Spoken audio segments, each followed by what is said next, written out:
Yes 11th commerce class unit 8 complete हो गई थी कल। यूनिट 9 करते हैं। 9.1 इंटरनल ट्रेड। इंटरनल ट्रेड क्या होता है बेटे? इंटरनल ट्रेड होता है जो with in boundaries of country किया जाए। कंट्री के अंदर ही जब हम गुड्स एंड सर्विसेज के प्रोड्यूस करते हैं, प्रॉफिट कमाते हैं, वो होता है आपका इंटरनल ट्रेड। या विद इन कंट्री होगा, ध्यान रखना, वो होता है इंटरनल ट्रेड। फीचर्स क्या हैं इसके? Trade within the boundaries of country, country के अंदर है। Free movement of goods and services means कोई रेस्ट्रिक्शंस नहीं होती आपको। Export duty, import duty, ad valorem duty, quota duty, ये सब जो हमारी ड्यूटीज़ होती हैं, एक्स्ट्रा चार्जेस हैं, वो हमारे पे नहीं करने होते। Dealing in the local currency, आपको करेंसी की चेंजेस नहीं करवाने पड़ते। आप विद इन कंट्री कर रहे हो तो आप सेम करेंसी में ही करोगे।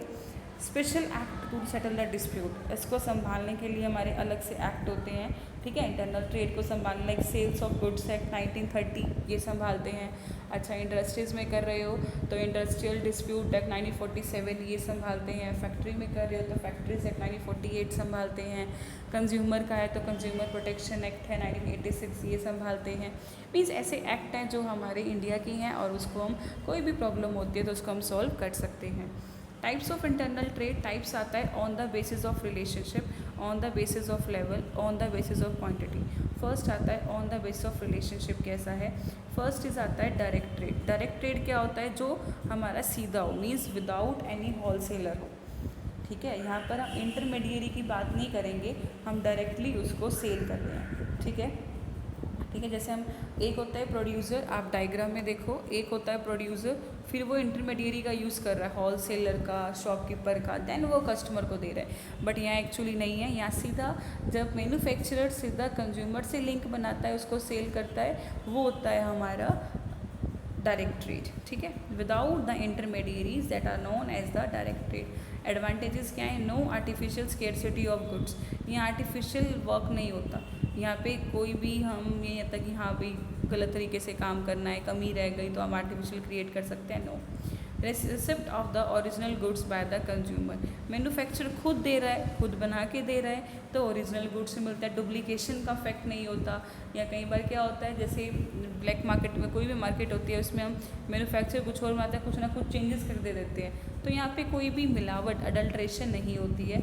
Double profit to producer, producer का ही फ़ायदा होगा, उसने बनाया कॉस्ट के अकॉर्डिंग, और जो फाइनल सेल करेगा तो यहाँ पे जो कॉस्ट है, जो उसके खर्चे हैं वो कम हो जाएंगे, बिकॉज जो इंटरमीडिएरी है वो उनको पेमेंट नहीं करनी पड़ेगी। Availability of goods at the lower price to the consumer, यह करता है लो प्राइस पे कस्टमर को गुड्स देते हैं, क्योंकि उसकी कॉस्ट ऑफ प्रोडक्शन कम आती है, बहुत लार्ज स्केल प्रोडक्शन कर रहा है तो कॉस्ट कम आएगी, कॉस्ट कम है तो सेल भी मिनिमम रखता है, इतनी हाई नहीं रखता, बिकॉज इसका प्रॉफिट बहुत अच्छा बच जाता है। तो हमें भी क्या है, हमें भी गुड्स एक रीजनेबल प्राइस पे मिलता है। Benefit of cash sale to the producer, ये अच्छा रहता है, कैश सेल रहती है, यहाँ पे कोई क्रेडिट सेल का पंगा नहीं होता, जितना कैश आया फिर उसको आगे वो नया प्रोडक्शन बनाने में यूज़ कर सकता है। Next is the indirect trade. Indirect trade क्या होता है? जब प्रोड्यूसर हेल्प करता है मीडिएटर्स के लेता है, मतलब जैसे होलसेलर आ गया, रिटेलर आ गया, ठीक है। पहले जो मैन्युफैक्चरर है वो होलसेलर को सेंड करेगा, होलसेलर फिर आगे सेंड करेगा, देन आगे उसको कंज्यूमर को सेंड करेगा। First is the through wholesaler, जब होलसेलर के अकॉर्डिंग सेंड किया जाता है तो होलसेलर को क्या करेगा, एक क्वांटिटी अमाउंट गुड्स को सेल करेगा, फिर वो आगे किसको सेल करेगा, रिटेलर को, फिर हम फाइनल किससे लेंगे, शॉपकीपर से लेंगे, और बहुत स्मॉल क्वांटिटी में हम ले सकते हैं, ठीक है। थ्रू द एजेंट, अगर एजेंट आ गए, जॉबर्स आ गए बीच में, वो भी हमारे पैसा कमाएंगे तो उसके लिए भी करना। On the basis of the level, level के अकॉर्डिंग क्या है, local level, state level, national level. Local level का मीन्स क्या है, with in country, sorry with in district, जब एक हम डिस्ट्रिक्ट या गाँव की बात करेंगे तो वहाँ पे हम ट्रेड कर रहे हैं, सेल एंड एक्सचेंज कर रहे हैं, तो वो होता है हमारा लोकल लेवल। जैसे फ्रेश फ्रूट्स हो गए, मिल्क हो गया, स्वीट्स हो गई। स्टेट लेवल है with in states, with in districts करते हैं। देखो एक डिस्ट्रिक्ट जींद में ही हमने परचेज सेल हो रहा है तो वो लोकल लेवल पे हो गया। अब जींद हमारा पानीपत करनाल, सोनीपत ये सब कर रहा है, मींस वेरियस डिस्ट्रिक्ट की बात हो गई, तो वो हो गया हमारा स्टेट लेवल, कि एक स्टेट में जितने भी डिस्ट्रिक्ट वगैरह हैं वो आपस में ट्रेड करेंगे, that is the state level. फिर आती है हमारी नेशनल लेवल में, मीन्स पूरी कंट्री में। अभी तो एक स्टेट की बात थी, अब बाकी स्टेट्स आपस में कर रहे हैं, हरियाणा पंजाब साथ, पंजाब उत्तर प्रदेश साथ, ऐसे कर रहा है, तो ये होता है हमारा नेशनल लेवल पे। क्लियर। एक डिस्ट्रिक्ट की बात की जाए तो वो होता है हमारा लोकल लेवल पे। बहुत सारे डिस्ट्रिक्ट की बात, एक स्टेट में डिस्ट्रिक्ट की बात की जाए तो वो स्टेट लेवल में। ऑल ओवर कंट्री की बात की जाए वो होता है नेशनल लेवल पे। On the base of quantity कैसे है? Wholesale trade. होलसेल ट्रेड क्या होता है? वो ह्यूज क्वांटिटी में परचेज करता है और फिर आगे उसको स्मॉल क्वांटिटी में कस्टमर्स को देता है या शॉपकीपर्स को देता है। फिर आता है हमारा रिटेल ट्रेड। रिटेल क्या होता है कि उसने गुड्स लिया, किसे लिएगा? प्रोड्यूसर से। पहले मैन्युफैक्चर देगा प्रोड्यूसर को, प्रोड्यूसर देगा रिटेलर को, फिर वो स्मॉल क्वांटिटीज़ में हमें देगा, मींस कस्टमर को देगा।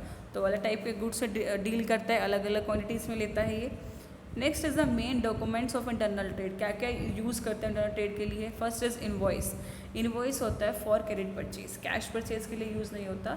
अगर आप उधार में परचेज कर रहे हो तो आप क्या करोगे, जो सेलर है आपको एक स्लिप काट के देगा। उस स्लिप में लिखा होगा कि आपका नाम, आपने कितने गुड्स परचेज़ किए, क्या क्वांटिटी है, कितना अमाउंट है, ये सब। ठीक है, उसे हम बिल भी कहते हैं और मेमो भी कहते हैं। ठीक है, बिल और मेमो भी कहते हैं। तो आपकी परचेज़ बुक में एंट्री हो जाएगी कि हाँ भाई आपने ये परचेज़ किया है, इतनी क्वांटिटी में किया है। और इनवॉइस एक टिक मार्क लग जाए कि येस आपने उसकी पेमेंट कर दी है। Next is the proforma invoice. Proforma invoice क्या होता है? ये आगे फॉरवर्डिंग लेटर होता है। ये कंसाइनर देता है कंसाइनी को, मतलब जब हम ज़्यादा अमाउंट, ज़्यादा लार्ज स्केल प्रोडक्शन परचेज़ करते हैं तब ये आता है। इसमें कि वही सेम है, क्वांटिटी क्वालिटी क्या है। ठीक है, आगे फॉरवर्डिंग लेटर सेंड किया जाएगा इन्फॉर्मेशन के साथ। इसे हम इंटीरियम इनवॉइस भी कहते हैं। तो ये हमारा होता है proforma invoice. Next is the debit note. Debit note क्या होता है? जो बायर देगा, बिकॉज बायर परचेज कर रहा है, बायर को पेमेंट करनी है, तो वो क्या करेगा, एक लेटर या नोट देगा, that is known as the debit पे। मीन्स कि आपका इतना अमाउंट था, सेलर को कहेगा कि आपका इतना अमाउंट था और मैंने डेबिटेड कर दिया है, मैंने अपने अकाउंट से डेबिटेड कर दिया है। वो क्या होता है? डेबिटेड नोट होता है। नेक्स्ट आता है हमारा क्रेडिट नोट। क्रेडिट नोट क्या होता है? अगर लगता है जैसे बायर ने कुछ ज़्यादा पेमेंट कर दी है तो सेलर वापस करेगा, ठीक है, क्रेडिट वगैरह में, तो उसको मेंशन करता है, वो होता है क्रेडिट नोट। तो एक इस डुप्लीकेट फॉर्म में होता है कि हाँ एक कॉपी बायर के पास रहेगी और एक कॉपी उस ऑफिस या सेलर के पास रहेगी, आपकी इतनी पेमेंट आ चुकी है।